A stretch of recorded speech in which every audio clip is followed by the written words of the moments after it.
Hinala ni Coach Chot Reyes, babalik ang Barangay Ginebra sa Game 2 matapos malasap ang pagkatalo sa Game 1. Inamin din niya na kailangang maging handa ang TNT sa susunod na laban dahil sa ability ng Ginebra. Sa panig naman ni Coach Tim Cone, aminado rin siya na hiniya sila ng TNT kasabay ng kanyang pahayag na titingnan nila kung ano ang kaya nilang gawin sa pagbalik nila sa Game 2. Tutukan po natin ang lahat ng yan. Pero bago yan, paki-subscribe, like and share na lang muna para pareho tayong updated.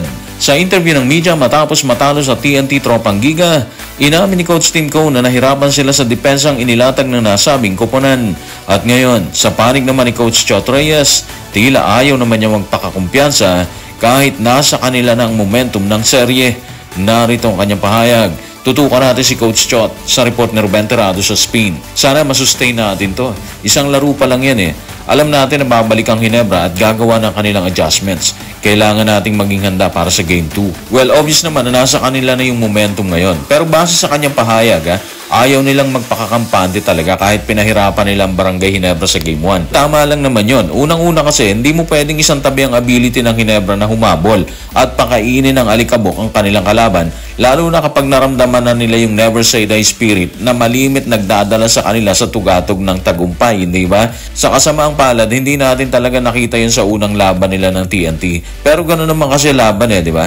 May natatalo at merong nananalo. Ang problema na unahan sila ng TNT at hindi maikakailang malaking bentahe yun sa parte ni Coach Chot Reyes.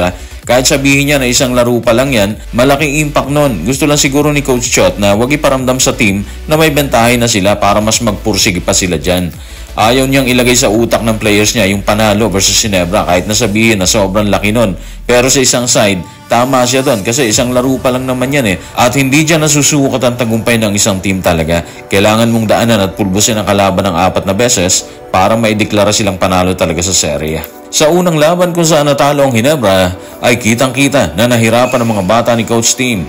Partikular si Justin Brownlee, RJ Abarientos at Scotty Thompson sa kanilang outside shooting. Tanong, ano ang pakiramdam ni Coach Chot sa mahinang production ng Ginebra mula sa labas? Tutukan natin si Coach Chot sa report ni Ruben Terrado sa Spin. Outside shooting team ang Ginebra, hindi ba? May mga araw na hindi sila puputok dyan, pero hindi magiging araw-araw yan. Alam natin na kailangan nating maging handa. Kaya nga sabi ko, kailangan nating maging handa para sa susunod na laro.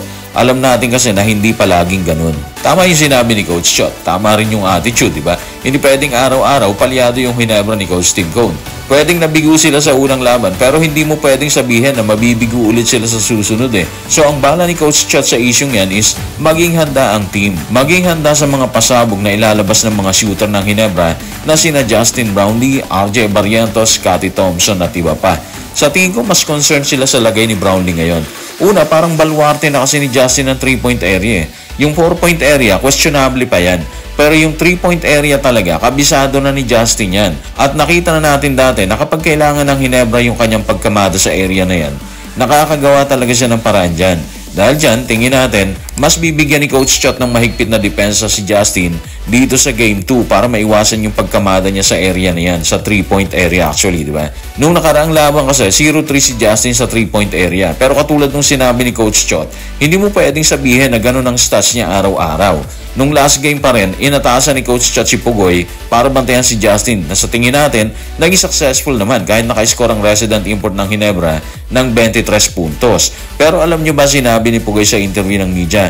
Sabi niya, mahirap depensahan si Justin, nakakapagod daw talaga. Bukod daw kasi sa mas mataas si Justin, magaling din umanong gumalaw si Justin Brownlee. Habang naniniwala si Coach Chot Reyes na kailangan nilang paghandaan ng pagbalik ng Ginebra, inamin naman ni Coach Tim Cone na hiniya sila ng TNT Tropang Giga sa unang salpukan. At sa muling pagsalang sa Game 2, ito ang naging pahayag ng premyadong coach. Tutukan natin si Coach Tim sa report ni Mark Escarlote ng Daily Tribune. Pinahiya nila kami. Game 1 ng series, mas lakin sila kaysa sa amin. Buong game hindi kami lakin. Tinalo nila kami 1-on-1 at pinahiya ang aming depensa. Kaya tingnan natin kung ano magagawa natin tungkol dyan. So kung titingnan natin mabuti yung pahayag ni Coach Tim Cone, wala siyang sinabing babawi sila sa TNT sa Game 2, hindi ba?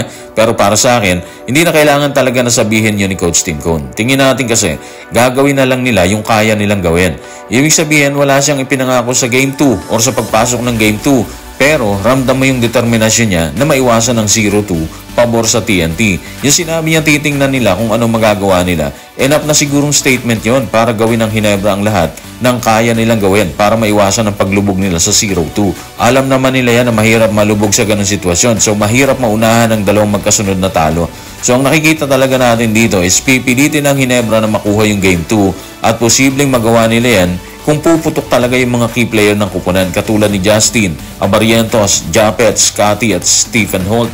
Isipin nyo si RJ nagtala lang siya ng 5 points ng Game 1. Si Scotty meron lang din siyang 7 points.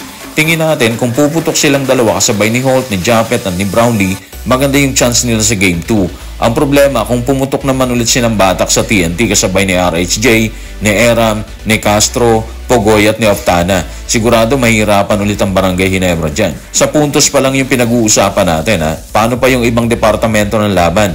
Yung rebound, out-rebounded ang Ginebra sa Game 1. 47 dito sa TNT, 43 naman dito sa Ginebra. Sa steal, nagtala ng 7 ang TNT, while yung Ginebra, meron silang 2 steal. So malaki na talaga yung pagkakaiba, di ba? Sa blocks, 3 ang TNT at 1 lang dito sa Ginebra. Kitang-kita yung pagkakaiba, di ba?